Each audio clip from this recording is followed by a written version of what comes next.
Nous allons donc écouter la parole et l'enseignement. Nous sommes à l'enseignement numéro 23 pour aujourd'hui, concernant le sujet qui parle de celui qui ose dire qu'il est Dieu. Il a remplacé le bouc, le bélier et le taureau, qui étaient destinés pour l'expiation des péchés des enfants d'Israël, selon Lévitique 16. Dans Lévitique 16, nous voyons donc les béliers, les boucs et les taureaux pour l'expiation des péchés des enfants d'Israël, une fois chaque année. Et c'est ce schéma que nous allons vous enseigner en ce moment. En fait, j'ai déjà donné cet enseignement, mais je le rappelle aujourd'hui. Cette situation contredit directement la parole du Père Yahva, le Dieu d'Abraham, selon Deutéronome 4.2. Ne rajoutez rien et ne retranchez rien aux paroles.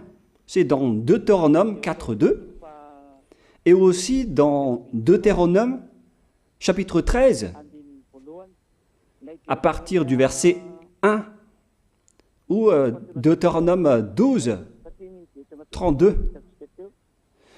Nous allons donc lire maintenant Deutéronome 12, 32, car nous avons déjà vu autrefois le Deutéronome 4.2. Donc dans Deutéronome 12, 32, vous observerez et vous mettrez en pratique toutes les choses que je vous ordonne. Vous n'y ajouterez rien et vous n'en retrancherez rien. Voilà donc dans le Deutéronome 12, 32. Et dans Deutéronome 4.2, je vais répéter, Deutéronome 4.2, vous n'ajouterez rien à ce que je vous prescris et vous n'en retrancherez rien, mais vous observerez les commandements de Yahva, votre Dieu, tels que je vous les prescris. Cette parole précise bien alors que il ne faut pas rajouter ni retrancher les paroles que je vous ai données. De quelles paroles parle-t-on? Nous allons lire Lévitique chapitre 16 pour voir quelles sont les lois d'expiation des péchés pour les enfants d'Israël. Les voilà. C'est dans Lévitique chapitre 16, verset 3 d'abord, pour commencer. Voilà donc ce qu'on ne doit pas changer, alors que nous avons tous su, nous avons tous vu qu'ils les ont remplacés par Jésus ou Jesus. Ce n'est pas une diffamation, nous le voyons tous. Alors que chacun réfléchisse, Lévitique chapitre 16, verset 3. Voici de quelle manière Aaron entrera dans le sanctuaire. Il prendra un jeune taureau pour le sacrifice d'expiation et un bélier pour l'holocauste. Voilà, nous le voyons tous clairement, cette parole.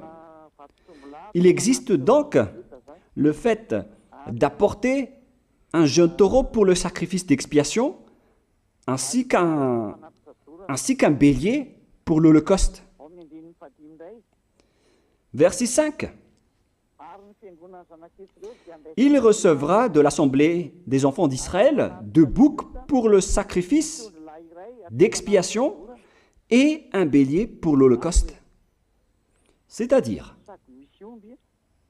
en même temps, il y a un sacrifice de taureau, de bélier et de bouc. Lévitique chapitre 16, toujours, mais dans le verset 34.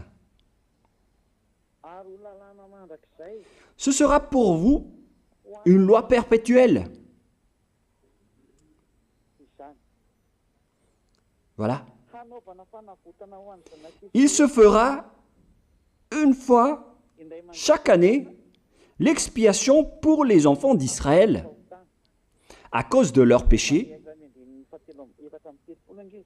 Nous sommes déjà au verset 34 pour information. Verset 34. Voilà. Ce sera pour vous une loi perpétuelle. Quelle est cette loi perpétuelle?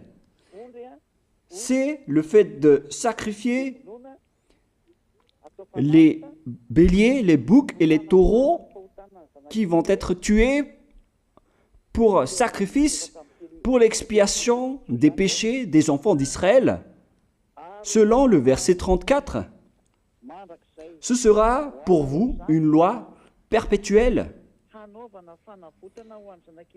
Il se fera une fois chaque année l'expiation pour les enfants d'Israël à cause de leurs péchés.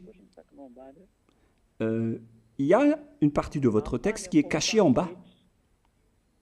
À cause de leurs péchés. Voilà.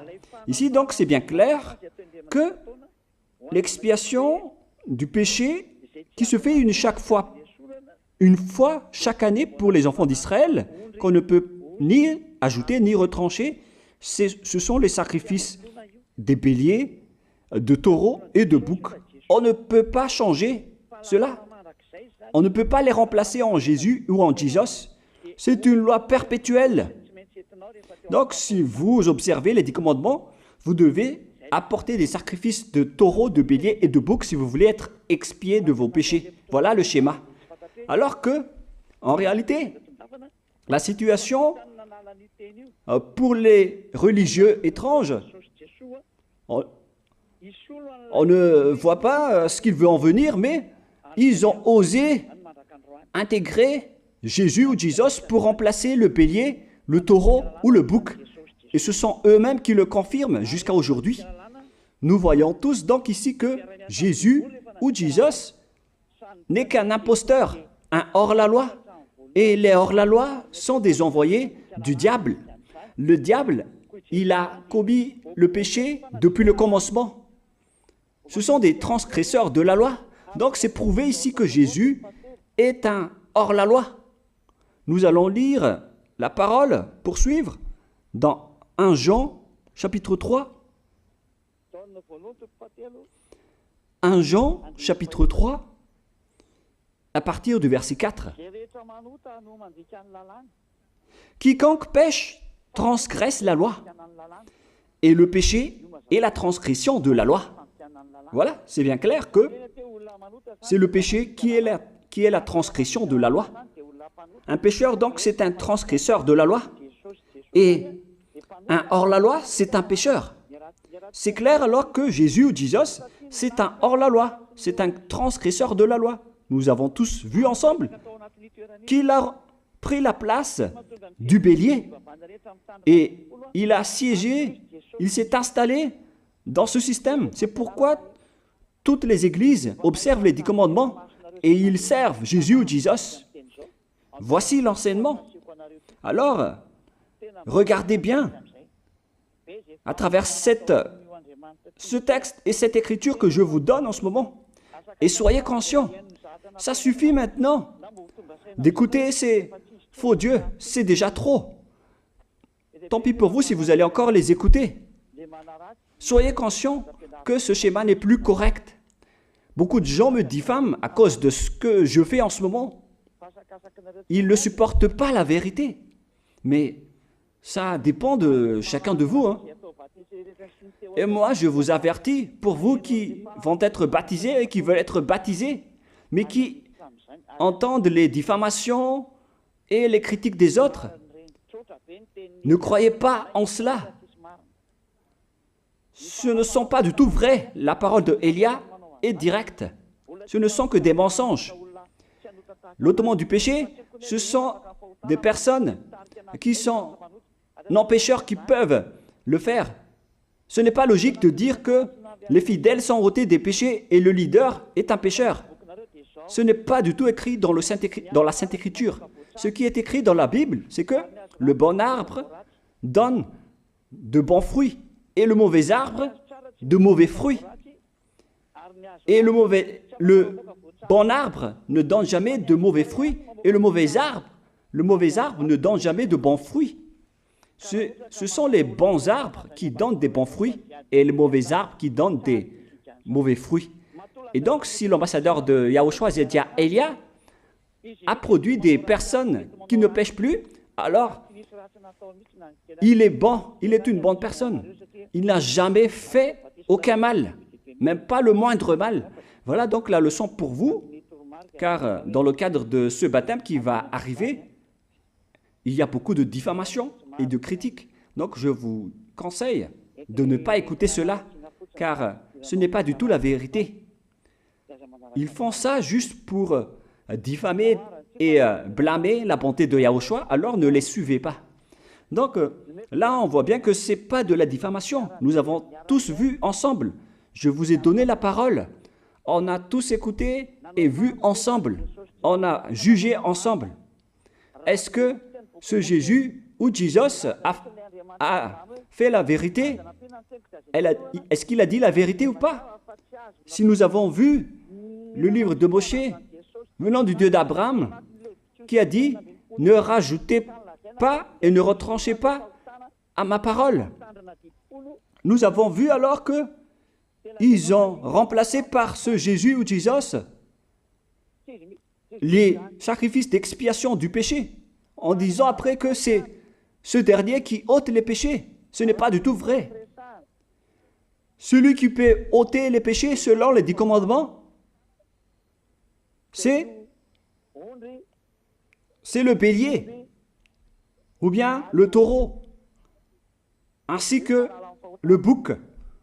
Ce sont ces bêtes qui peuvent ôter les péchés. Si vous entendez du bruit, c'est qu'il pleut gravement ici. Et même moi, je suis obligé de parler à haute voix. Mais j'espère que vous m'entendez très bien. Et nous allons toujours continuer la parole. Quelle est alors la raison pour laquelle les religieux sont entrés dans ce mauvais schéma? Car c'est vraiment un schéma qui transgresse la loi. Car ils ont contré bêtement le livre du Lévitique chapitre 16. Ils l'ont contré bêtement, directement.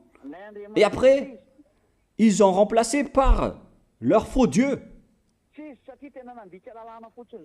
Un faux Dieu car c'est directement un hors-la-loi. Il a contredit le Dieu d'Abraham.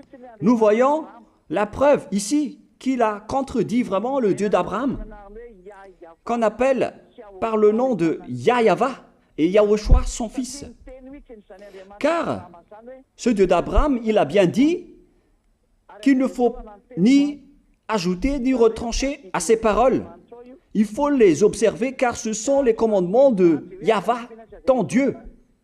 Et ces lois qu'on ne doit pas rajouter ni retrancher veut dire qu'il ne faut pas toucher au Lévitique chapitre 16, car c'est ce livre qui ôte les péchés. Alors que nous voyons tous que personne ne le pratique plus. Si les 10 commandements, si les prêtres et les pasteurs pratiquent bien les 10 commandements, alors ils doivent faire le sacrifice de bélier et de taureau et de bouc pour l'expiation de leurs péchés. Alors que nous voyons tous que personne ne le fait plus. Alors qu'en même temps, ils observent les 10 commandements. C'est donc de la transgression de la loi. Et en plus, ils ont enlevé le Lévitique 16 en le remplaçant par Jésus ou Jesus. C'est-à-dire qu'ils ont contredit la parole du vrai Dieu, le Dieu d'Abraham. Et est-ce que vous allez encore oser contredire cette vérité? Est-ce que vous allez encore dire que vous êtes dans la vérité, que vous êtes dans la justice? Mais qu'est-ce que vous cherchez? Vous cherchez à prier et à servir le Dieu d'Abraham. Si vous voulez servir le Dieu d'Abraham, vous n'allez pas enlever le Lévitique 16, vous allez restaurer le Lévitique 16. Mais est-ce que vous allez encore oser le faire? Est-ce que vous pouvez encore le faire? La réponse, non. Vous ne pouvez plus le faire.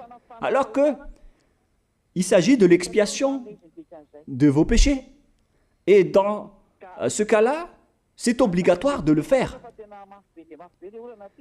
Et je vais m'arrêter un peu tout d'abord car la pluie frappe très fort de notre côté. Même vous devez le sentir et l'entendre. Et que chacun réfléchisse. Et en même temps, vous allez préparer vos questions. J'ai expliqué l'essentiel jusque-là. Et après, je vais vous donner la raison pour laquelle ils ont fait cette grande folie en intégrant dans le Lévitique 16, à la place du Lévitique 16, leur faux Dieu. C'est vraiment de la transgression de la loi. Vous n'avez pas servi le Dieu d'Abraham. Il n'aurait pas dû faire ça jusqu'à la fin, car il a dit qu'il ne faut pas ajouter ni retrancher à ses paroles, alors que vous avez osé le contredire et les changer.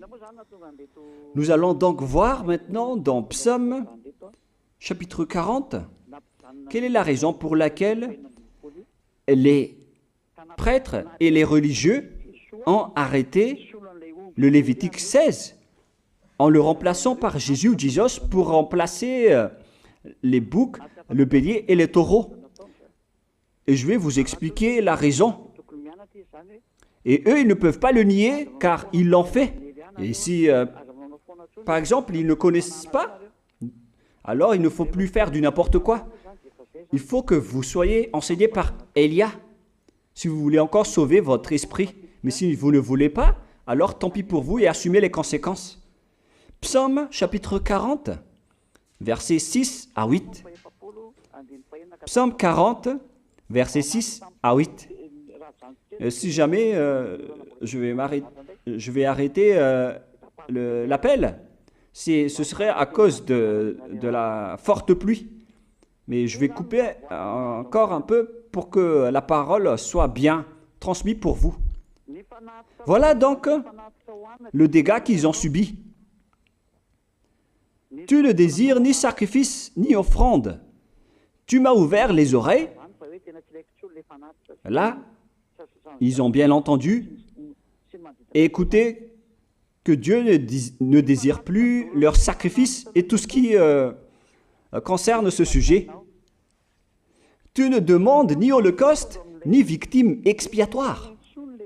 Ici donc, on est arrivé au stade où on n'a plus besoin des sacrifices. D'après ce schéma, alors, le Lévitique 16 a été supprimé. Et logiquement, puisque c'est une alliance qui a été détruite, alors on ne peut plus y entrer, car on ne peut pas ajouter ni retrancher aux paroles. Et donc, si on ne peut pas y entrer d'après la parole qui dit qu'on ne peut pas rajouter ni retrancher, si le Dieu d'Abraham a interdit le sacerdoce, alors logiquement, vous ne devez plus y entrer. Sinon, vous allez vous autoproclamer en tant que pécheur à jamais, alors que les pécheurs et les malfaiteurs n'iront jamais au ciel des cieux. C'est clair alors que c'est devenu un sens interdit, les 10 commandements et les lois de Moïse, d'après ce schéma, car c'est la relation avec le Père Yahva qui a été détruite, qui a été supprimée, car il n'y a plus d'expiation de péché pour vous. Alors vous êtes fous si vous allez encore entrer dans ce schéma. C'est pourquoi on a besoin d'une nouvelle alliance, car l'alliance des 10 commandements et les lois de Moïse ne sont plus correctes. C'est devenu supprimé, car on ne peut plus faire le sacerdoce, mais les religieux ainsi que les faux dieux, ils ne se sont pas... ils ont facilité les choses en intégrant leur faux dieu à la place du bélier, du bouc et du taureau. Et voilà, c'est bien clair. Et d'après eux-mêmes, ils ont dit que l'intégration de Jésus ou de Jesus, c'est d'après ce livre des psaumes. Vous voyez que ici, Je n'ai pas dit du n'importe quoi, c'est la vérité que j'ai dit. Je n'ai pas incriminé qui que ce soit. C'est vraiment la réalité et la vérité. Alors, ici, on prouve bien que ça a été supprimé, ce n'est plus autorisé. Et c'est encore confirmé dans Ésaïe 66.3 que celui qui fait des sacrifices, c'est comme celui qui fait de l'idolâtrie. Il faut afficher les techniciens. Celui qui immole un bœuf est comme celui qui tuerait un homme.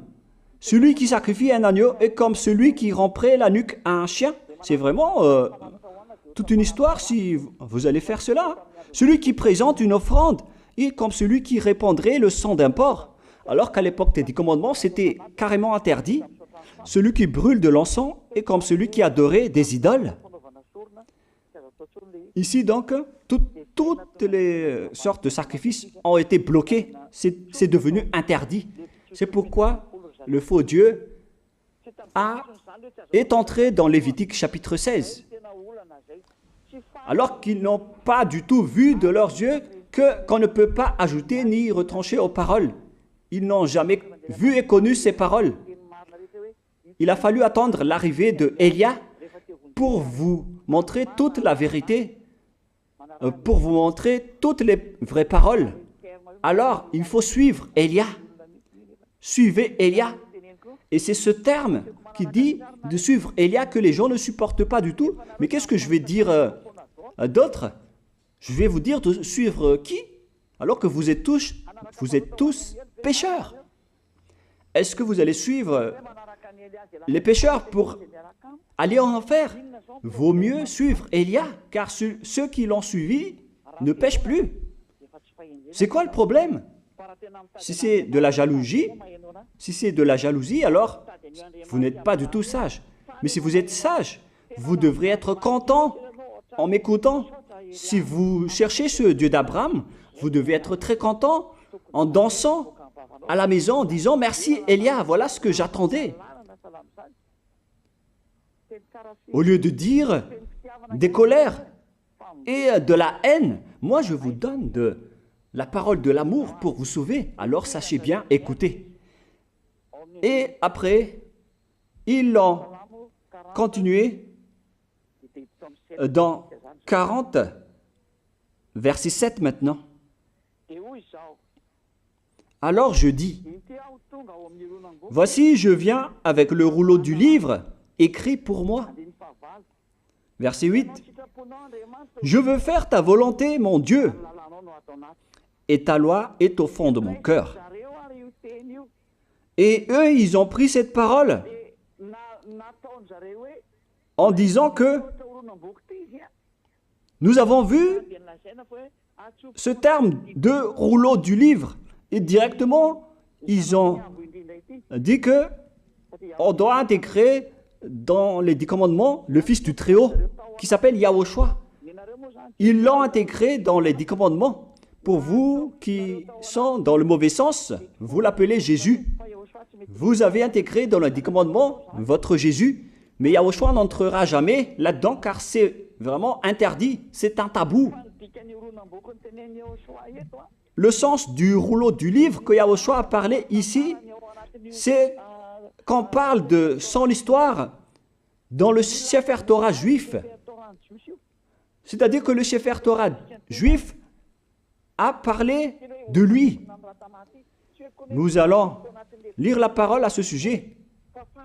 En parlant du rouleau du livre, ce n'est pas qu'il est entré dans le Lévitique 16. Non, c'est un tabou, c'est interdit. Mais il a parlé de son histoire. En parlant du rouleau du livre, nous allons lire la parole concernée à ce sujet. Selon Luc, chapitre 24, verset 44. Luc 24, 44. Puis il leur dit, « C'est là ce que je vous disais lorsque j'étais encore avec vous, qu'il fallait que s'accomplisse tout ce qui est écrit de moi dans la loi de Moïse, dans les prophètes et dans les psaumes. Toutes les paroles qui parlent de lui, dans la loi de Moshe, dans les prophètes et dans les psaumes. C'est ça qu'on parle ici. Mais il n'a jamais dit qu'il va remplacer le Lévitique 16. Au contraire, c'est un tabou, c'est un blasphème devant le Père Yahva, qui a déjà dit qu'il ne faut jamais ajouter ni retrancher ses paroles. Donc, les paroles qui parlent de lui, ce sont les paroles de la nouvelle alliance qu'il va instaurer, qu'il va exécuter. La raison pour laquelle il sera crucifié, c'est qu'il va instaurer la nouvelle alliance en versant son sang. Voilà de 1. Maintenant, nous allons lire le livre de Jean 5,46. Jean 5,46.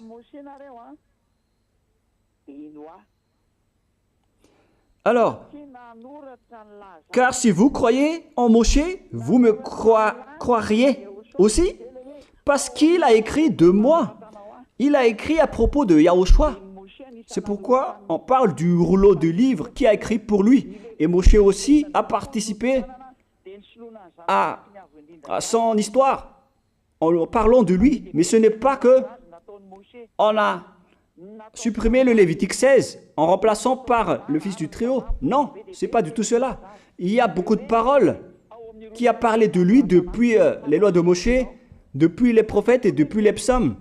C'est pour ça qu'on parle du rouleau du livre qui a écrit à propos de lui. Mais ce n'est pas que vous allez supprimer le Lévitique 16 en le remplaçant par le fils du Très-Haut. C'est vraiment une abomination de votre part. Je vous ai donné maintenant l'explication. Il ne faut pas rajouter ni retrancher aux lois de Moshe. C'est une alliance en bonne forme qu'on ne peut pas toucher ni enlever. C'est dans Galates 3,15. Galates 3,15. Une disposition en bonne forme ne doit pas être changée ou transformée. Les lois de Moshe, c'est une alliance en bonne forme qu'on a versé le sang de Zébu en plus. Donc on ne peut ni retrancher ni rajouter. Le pire alors, c'est que vous qui êtes les fidèles de Jésus, vous l'avez intégré dans les lois de Moshe en remplaçant le Lévitique 16. On parle de votre Jésus ou Jesus. Je vous pose la question, est-ce que vous oserez dire que vous n'êtes pas pécheur à ce sujet? Car c'est vraiment de la transgression de la loi de la part de votre faux Dieu. Donc s'il est pécheur, alors logiquement vous êtes aussi pécheur. Et vous-même, vous avez dit que vous êtes pécheur. Voilà ce que vous avez fait. Et vous n'allez jamais être épargné. C'est pourquoi je vous appelle tous maintenant. Soyez baptisés et sauvez votre chemin, c'est-à-dire votre esprit. Sauvez votre esprit car il ira en enfer si vous ne le sauvez pas. Nous allons nous arrêter jusque-là maintenant car la pluie frappe forte de l'autre côté et que chacun réfléchisse et on revient après. Pour vous qui serez baptisés bientôt, l'explication est claire. Alors prenez une décision maintenant. N'écoutez jamais les diffamations qui sont faites par les diables. Ce sont eux qui vous empêchent d'aller vers la vérité. Ne soyez plus des poubelles dans votre conscience. N'acceptez plus cela. Il faut écouter l'envoyé du ciel des cieux, c'est-à-dire moi. Maintenant que la pluie a cessé, vous pouvez donc entrer dans vos questions. Voilà l'explication. Vous avez fait du n'importe quoi avec votre faux Dieu. C'est votre faux Dieu qui a péché au commencement et logiquement donc vous avez tous aussi transgressé la loi avec lui. Et maintenant vous êtes tous dans le péché. Et vous vous abritez dans la parole qui dit Dieu n'est pas venu pour appeler les justes, mais les pécheurs, pour se repentir. Le problème, c'est que c'est votre Dieu qui est vraiment un pécheur. Voilà le schéma qui prouve qu'il est pécheur. Vous pouvez entrer dans le téléphone maintenant. Sachez que c'est de l'amour que Elia vous offre en ce moment pour sauver votre esprit, pour vous dire de sauver votre esprit. Ne le jetez pas en enfer. Sauvez-le. C'est votre esprit qui appelle au secours et qui est en détresse à l'intérieur de vous. Il risque d'aller en enfer à cause de ce que vous faites, des mauvaises pratiques que vous faites. À vous de réfléchir. Je vous ai donné la vérité. Alors à vous de prendre la décision. Je me tourne particulièrement pour ceux qui vont être baptisés et pour ceux qui hésitent. Ma parole est claire, mon enseignement est clair. Moi, je précise toujours ma parole. N'écoutez pas les diffamateurs. Les diffamateurs viennent des diables.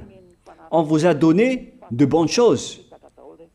Et les diffamateurs ne donnent jamais de bonnes choses. Ce ne sont que des mensonges et de la tromperie.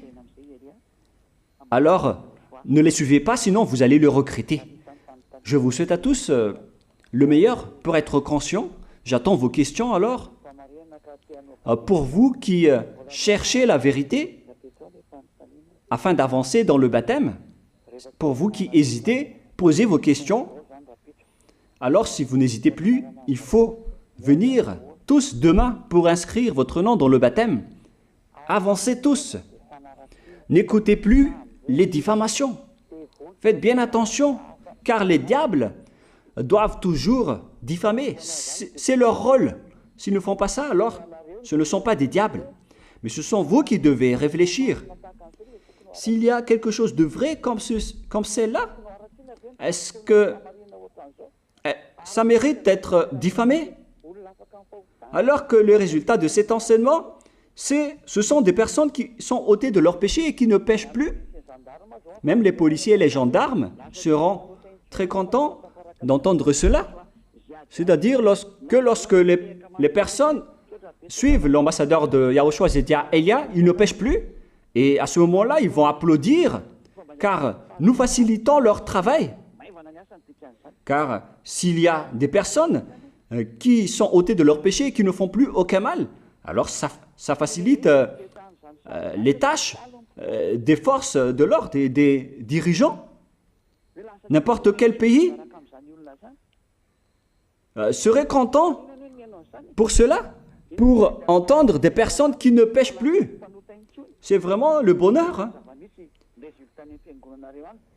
La raison pour laquelle vous allez à l'église, c'est pour être ôté de vos péchés. Alors que le résultat, c'est le contraire. Vous êtes tous pécheurs. Alors à quoi bon d'aller là-bas si vous allez encore récolter encore plus de péchés après? Ça ne veut rien dire. Hein. Alors que c'est ça ce que les gens préfèrent. Des enseignements qui sont en accord avec leur volonté. Mais les personnes qui cherchent vraiment le Dieu d'Abraham, après avoir écouté cet enseignement, ils vont courir. Surtout s'ils vont écouter cette parole qui dit qu'il a ramené le cœur du père à ses enfants et le cœur de ses enfants à son père. Ça veut dire qu'après cet ôtement du péché, ça va être l'anéantissement. Mais vous, si vous ne croyez pas, moi je peux rien dire pour vous, mais je vais juste vous dire que c'est le résultat qui compte. Voilà la réalité.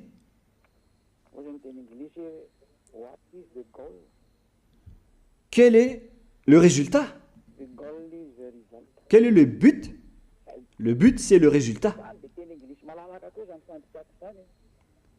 Je fais en même temps de la traduction libre.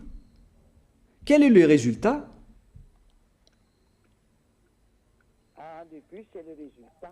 Le but, c'est le résultat. Non, c'est le résultat qui compte.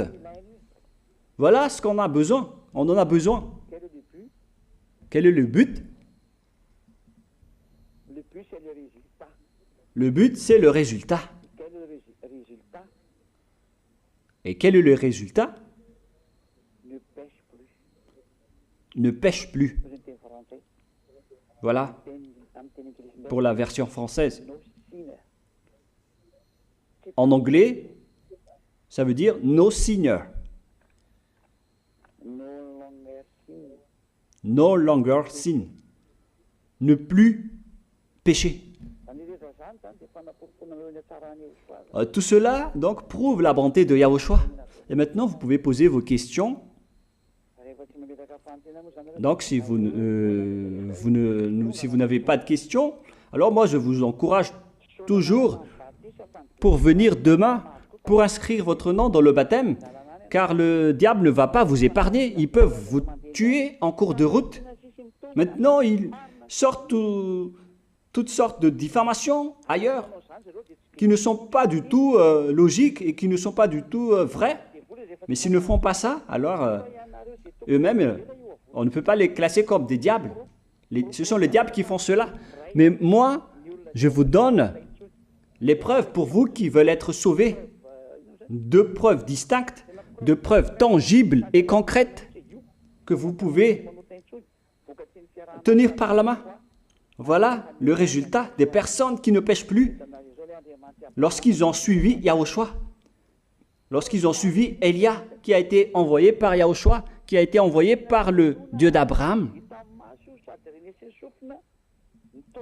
Une preuve, une autre preuve tangible que vous avez vue, écoutée par vos oreilles. Tous ces versets que je vous ai donnés, qui ont détruit ces faux dieux qui vous ont tués. Voilà le rôle de Élia, c'est de les anéantir jusqu'au dernier. Ce n'est pas que je vais provoquer la guerre aux humains, hein, mais je vais détruire ceux qui vous ont tués pour que vous soyez tous sauvés. Il s'agit d'un salut, le fait de sauver les gens pour qu'ils ne soient pas perdus en enfer et dans le lac de feu et de soufre, car les pécheurs iront en enfer. Vous n'allez jamais être épargnés, quoi que vous disiez. Les pécheurs seront perdus en enfer. Il n'y a aucune solution. Donc moi je vous dis, la solution c'est de vous rapprocher de Élia. Rapprochez-vous de Ziadia Élia, celui qui a été envoyé par le Dieu d'Abraham, Yahava, qui a aussi envoyé son fils pour être crucifié d'après la demande de son fils, Yahushua.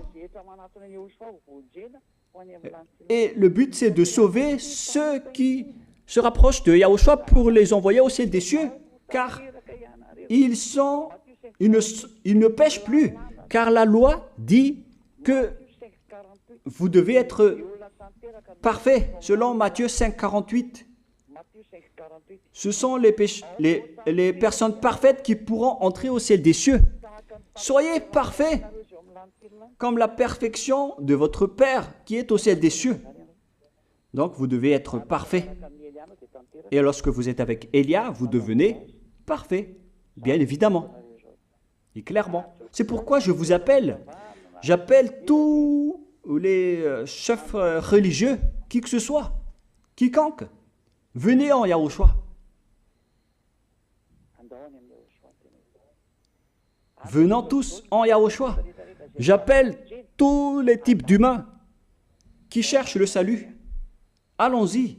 Suivez Élia. Suivez Ziadia Élia. Alors venez tous demain. Pour ceux qui veulent sauver leur esprit. Si vous ne pouvez pas venir demain, alors venez dimanche. Le dernier jour d'inscription dans le baptême est très proche et en même temps le diable peut vous tuer. Alors ne vous arrêtez plus, avancez, prenez une décision. Nous avons maintenant reçu la première question. Bonjour, d'après ce qu'on nous a enseigné, on ne peut pas condamner une personne avant de connaître d'abord son crime. Ma question c'est que, qui va se lever alors pour condamner les personnes qui sont mortes auparavant, car ils n'ont pas connu le nom du vrai Dieu, et pourquoi ils iront en enfer? Mais vous aussi, vous savez que Dieu a jeté tout le monde en enfer à l'époque de Noé, car ils n'ont pas voulu écouter la vérité. Ils ont marché dans le mauvais côté, alors qu'ils n'ont pas, eux aussi, ils n'ont pas connu ce Dieu. Et c'était aussi le même cas à l'époque de Sodome et de Gomorrhe. Ils n'ont rien connu, alors qu'ils ont été brûlés. Et si vous allez dire que si on ne connaît pas le crime de la personne, on ne peut pas la condamner. Moi, je vous dis, ce qui compte pour ce Dieu, c'est qu'il a créé de bonnes personnes. Mais si les personnes font du mal, alors il les tue et il en crée d'autres de nouveaux. Voilà ce qu'il va faire. Mais d'après votre parole, vous êtes en train d'incriminer, de condamner ce vrai Dieu. Et ce n'est pas du tout correct de votre part. Vaut mieux demander la miséricorde et le salut venant de ce Dieu. Mais pourquoi vous l'incriminez bêtement? Voilà donc la réponse pour vous. On ne peut rien faire avec ce Dieu. Il fait ce qu'il veut. Vous, en tant qu'humain, vous devez suivre ses paroles et ce qu'il dit. Et ça suffit pour vous. S'il a anéanti des millions de personnes durant le déluge, ils les ont tous tués. Hein. Donc, lorsqu'il tue, c'est-à-dire qu'il ne veut rien savoir. Mais si vous voulez être sauvé, faites comme à l'époque de Noé. Il est entré dans l'arche. Alors, à vous aussi d'entrer dans l'arche pour suivre Élia, pour aller vers Yahushua. Voilà. Même chose, comme à l'époque de Sodome et de Gomorre, il n'y avait plus de solution. Alors, sauf avec Lot et sa famille, sa 4 familles, les 4 personnes de sa famille. Alors, ne posez pas de questions, sinon vous allez être frappé par le danger. La sagesse, c'est de fuir et de fuir le danger. Donc voilà pour le schéma.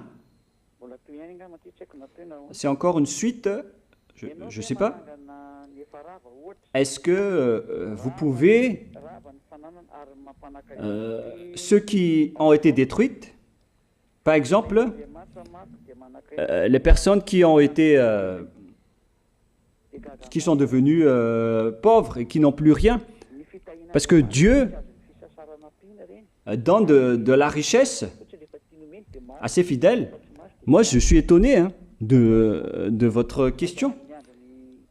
La bénédiction de Dieu ainsi que les richesses sont données par Dieu d'après ses préférences. C'est dans l'Ancien Testament. Mais lorsque le Fils du Très-Haut est arrivé, il a dit « Malheur pour les riches ».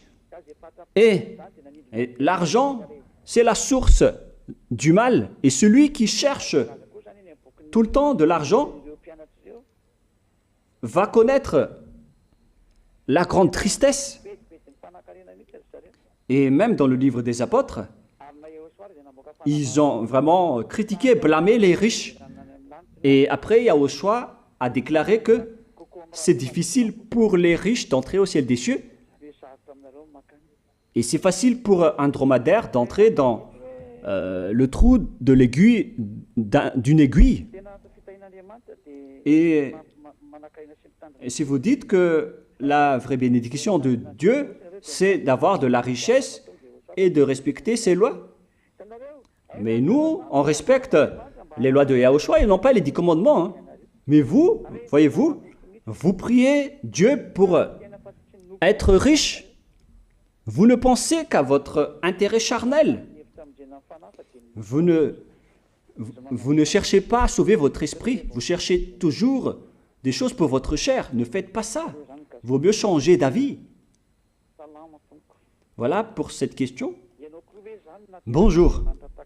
Donc, vous aussi, vous étiez enfanté par Dieu comme Jésus. Non, je ne suis pas du tout comme ce Jésus. Hein. Excusez-moi. Donc, si c'est le cas, vous devez aussi avoir la lumière de Dieu et la lumière de Jésus en tant que Dieu. Moi, je vous ai déjà enseigné que ce Jésus, c'est un hors-la-loi et nous ne sommes pas avec les hors-la-loi. Répondez à ceci. Je vous ai donné le verset. Alors, répondez-moi. Est-ce qu'il a transgressé la loi ou pas ce Jésus? Mais tant pis pour vous. Ça dépend de vous si vous voulez aller vers la vérité. Ou si vous ne voulez pas, alors tant pis pour vous. Si vous voulez aller au ciel des cieux, alors il faut que vous me suivez. Alors, donc, est-ce que vous avez aussi été enfanté comme le Fils du Très-Haut? Moi, je ne vais pas lire le nom de votre Jésus car c'est un faux Dieu. Je ne vais pas faire cette publicité. Je n'entre pas du tout dans ce sens-là. La lumière de Dieu ainsi que sa grande lumière, c'est cette lumière que je vous donne. Les personnes qui sont avec moi ne pêchent plus. La lumière, ce sont des personnes qui ne pêchent plus, qui ne font plus aucun mal. Voilà la lumière et l'éclaircissement. Et ce que je vous donne là, c'est la parole de la lumière. Je vous ai donné des versets qui vous apportent la lumière et l'éclaircissement. Et c'est vraiment la lumière. Et c'est bien évident que celui qui l'a sorti, c'est la lumière. Élia, c'est une lumière qui est comme Yahushua, qui est le fondement de la lumière, venant du Père Yahva, le Dieu d'Abraham. Donc ceux qui ont suivi Élia sont devenus des lumières. Et Élia est la source de la lumière. Tous ceux qui sont avec lui sont ôtés de leurs péchés et sont dans le grand bonheur. Donc je pense que vous avez tous obtenu la réponse, vos réponses.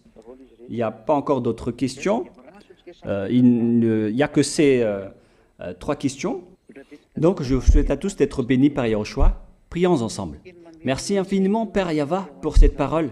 Une parole qui conscientise les gens pour se retourner vers toi et pour faire rester fermes tous les enfants du Très-Haut, les personnes que tu as déjà choisies, pour qu'ils restent bien fermes dans le service, et pour ceux qui sont encore à l'extérieur, qu'ils courent vers Élia, car Élia et toi, Yahushua, vous êtes uniques. Merci infiniment, Père Yahva. Merci infiniment, Yahushua. Sauve les gens pour qu'ils soient intégrés au ciel des cieux, pour que les gens écoutent la parole, Père Yahva, Yahushua, toutes les paroles que j'ai montrées.